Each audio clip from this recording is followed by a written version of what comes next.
এতিয়া অৰুণোদয় 3 আমি কেনেকৈ গঠন কৰিব খুজিছো অৰুণোদয় 1 আৰু 2 জুনে হিতাধিকাৰী আছিল তেওঁলোকে অৰুণোদয় 3ৰ বাবে নতুনকৈ আবেদন কৰিব লাগিব আমি জিলাক কৈছো যে 1 আৰু 2 পাই থকা হিতাধিকাৰী 3টো লব কিন্তু যদি ৰেশন কাৰ্ডখন নাই নাপাব যদি পৰিয়ালত চাকৰি হৈ গল নাপাব যদি আমাৰ 4 চকীয়া ঘৰত বাহন হৈ গল নতুনকৈ কিনিলো তেতিয়া আমি নাপাম এই বিষয়ে মই আপোনালোকক বুজাব খুজিছো যে অৰুণোদয় 3টো পাবৰ কাৰণে আমি কি কৰিব লাগিব মই প্ৰথমতে কৈছিলো যে 10,000 কৰি আমি এটা সমষ্টিত অৰুণোদয় নতুন হিতাধিকাৰী দিম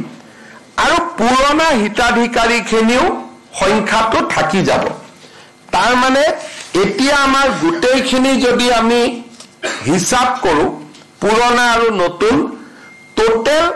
37,20,000 পৰিয়ালে অৰুণোদয় আঁচনি লাভ কৰিব অৰুণোদয় 3.0 নতুন আৰু পুৰণা মিলি প্ৰত্যেকটো সমষ্টিতে 10,000 এভাৰেজ কৰবাত সমষ্টিত বেছি মানুহ আছে অলপ বেছি পাব কম মানুহ আছে কম পাব এভাৰেজ 10,000 অৰ্থাৎ আমি 12,60,000 পৰিয়ালক অৰুণোদয় আঁচনিৰ সুবিধা নতুনকৈ দিয়াৰ ব্যৱস্থা কৰিম ইয়াৰ অৰ্থ কি হ'ব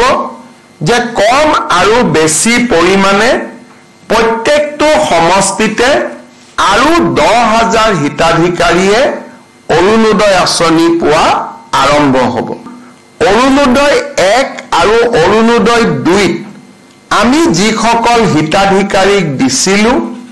আৰু নতুনকৈ যি প্ৰত্যেক সমষ্টিতে কম বেছি পৰিমাণে 10,000 হিতাধিকাৰী আমি নতুনকৈ দিম এই গোটেইখিনি আধাৰৰ লগত লিংকেজ কৰা এতিয়া মানুহে ক'ব যে আমি আধাৰৰ আকৌ কোনোবা লাইনত যাব লাগিব নেকি আধাৰ বিচাৰিব লাগিব নেকি আমি ৰাইজক সেই কষ্টটো দিব খোজা নাই কাৰণ আজি দিনত অসমত যি পৰিয়ালৰে ৰেশন কাৰ্ড আছে তেওঁলোকে আধাৰ অলৰেডি ৰেশন কাৰ্ডখন আধাৰৰ লগত সংযোজিত কৰি থৈ দিছে 2 বছৰ আগতে আমি সেই কাম সমাপন কৰিছিলো আজিকালি কোনেও ৰেশন কাৰ্ড নাপায় যদিহে আধাৰ নাথাকে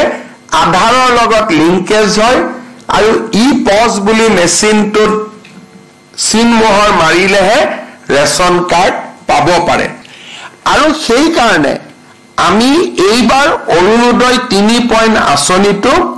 ৰেশন কাৰ্ডৰ লগত আমি জড়িত কৰিব খুজিছো প্ৰথমতে ৰেশন কাৰ্ডখন ল'ব ৰেশন কাৰ্ডখন লোৱাৰ পিছতহে অৰুণোদয় ল'ব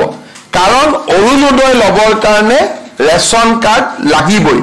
সেই কাৰণে আজি আমি অকল অৰুণোদয় 3.0 আৰম্ভ কৰা নাই 20 লাখ লোকক ৰেশন কাৰ্ড দিয়াৰ আঁচনিও আজি আমি সমান্তৰালভাৱে আমি আৰম্ভ কৰিছো